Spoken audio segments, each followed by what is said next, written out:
L'IA, c'est pas fiable. Et t'as raison. T'as testé ChatGPT, au départ t'étais sur le cul, et ensuite en creusant le sujet, tu te rends compte que la moitié des réponses étaient fausses. Après, tu lis un article où tu vois que l'IA invente des jurisprudences, et au final tu conclus que si tu utilises l'IA, c'est ton nom qui est en jeu, c'est ta crédibilité, et tu peux pas utiliser un truc pareil pour tes clients. Et encore une fois, t'as raison. ChatGPT invente des trucs, c'est un fait. Sauf que entre ce que tu appelles IA et ce que j'installe chez mes clients, c'est pas la même chose. Quand on dit IA, à quoi on pense? Simple, on pense à un truc qui génère du texte, dans un langage humain. C'est un cerveau artificiel qui produit des trucs, et en effet, ce cerveau, il peut halluciner. Mais ça, on s'en fout. Car, en réalité, 80% des automatisations, et surtout des automatisations PME, n'utilisent pas l'IA. Bah oui, en réalité, une automatisation, c'est avant tout un tuyau qui permet de transporter des données d'un point A à un point B.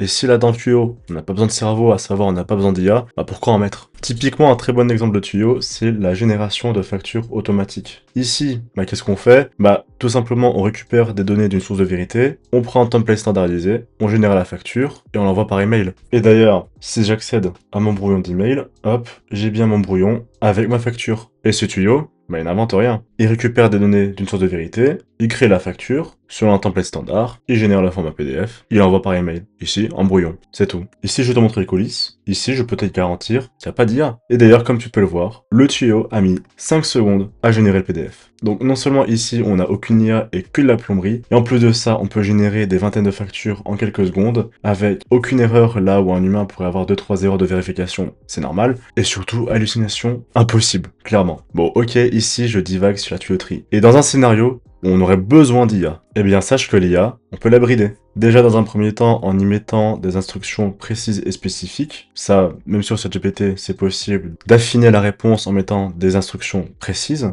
Et aussi, vu qu'ici on n'est pas sur ChatGPT et qu'on peut accéder à des paramètres pour contrôler le type de réponse envoyée par un LLM, il y a plusieurs paramètres à modifier, comme notamment la température. La température, simplement, ça va déterminer le niveau de créativité de l'IA. Donc une température basse, on sera beaucoup plus déterministe et donc par conséquent moins de créativité, moins d'aléatoire, moins d'hallucination. Mais par contre, on peut aussi mettre une température haute si on veut, si on a un besoin justement de créativité, de voir pourquoi pas de nouvelles perspectives. Et on a aussi le top P qui idem permet de contrôler le degré de créativité de la réponse. Donc on peut modifier le prompt, on peut modifier les paramètres de l'IA. Et un dernier paramètre aussi, c'est le format. On peut imposer un format de sortie à l'IA de sorte à avoir une réponse homogène et systématique. Et évidemment, la dernière procédure de vérification reste la validation humaine. Il est tout à fait possible de générer du contenu par IA et puis derrière de faire de la vérification humaine pour valider ou non le contenu. Donc finalement, avec des possibilités de brider l'IA, notamment via modification de paramètres comme la température, en imposant un format spécifique de sortie et la validation humaine, eh bien, on réduit drastiquement les probabilités d'hallucination de l'IA. Au final, quand on bride l'IA, que ce soit par modifier des paramètres comme la température, que ce soit en imposant un format de sortie ou alors par validation humaine, eh bien, les probabilités d'hallucination de l'IA ou d'invention des réponses se retrouvent drastiquement réduites. D'ailleurs, quand on y pense,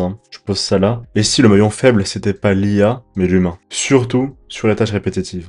Imagine, entre un humain qui doit faire du copier-coller sur 30 lignes d'affilée, et une IA, ou une automatisation, qui doit faire du copier-coller sur 30 lignes d'affilée. Quel sera l'output le plus persistant, et avec le moins d'erreurs possible? Un humain avec la fatigue sera beaucoup plus susceptible de faire des erreurs qu'une machine qui va simplement bêtement itérer ligne par ligne, sans aucun état de fatigue. Et pour te prouver ça, j'ai un deuxième tuyau, cette fois-ci alimenté par un cerveau, à savoir une IA, qui va s'occuper de faire des relances impayées avec validation. Donc là, on a un système qui va détecter dans une base de données une source de vérité, des factures à relancer. On a une IA bridée pour générer des brouillons email à envoyer sur base de validation. J'ai reçu mon premier input. Là, on peut voir qu'il s'agit d'une première relance, on va dire amicale. Donc le template de l'email, il est bon, avec bien le bon nom du contact. Donc voilà, donc nous espérons que vous allez bien, avec un email qui est assez amical et courtois. Sur une deuxième relance, un peu plus urgence, là on voit que la tonalité est quand même plus ferme. Nous vous contactons concernant le règlement de facture qui demeure impayé à ce jour. malgré notre première relance, voilà. Et dernière relance, là on va dire un litige, pour exemple. Litige,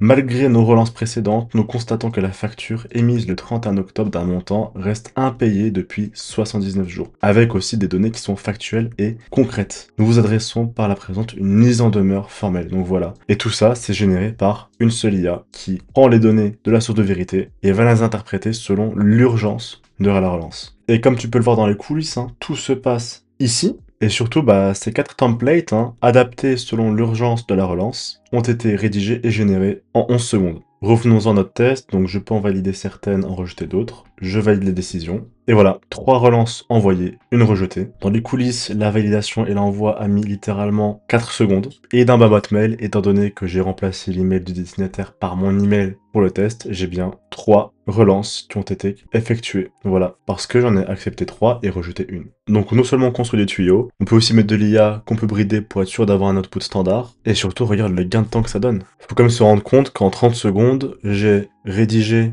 des relances, j'ai vérifié les relances et je les ai envoyées par email. En 30 secondes. Tu remets combien de temps à rédiger une facture et à l'envoyer? Donc voilà, l'IA écrit et toi, tu valides. On part des données clients. Un LLM bridé s'occupe de générer email. Tu valides et ça s'envoie. Le client ne reçoit rien que tu n'as pas vu. L'IA hallucine quand tu lui laisses un champ libre, un système conçu avec des bons garde-fous. C'est même plus fiable que n'importe quel humain sur les tâches répétitives. Et si tu veux savoir quels process de ta boîte peuvent être automatisés avec ou sans IA et sans risque d'hallucination, le lien est en description.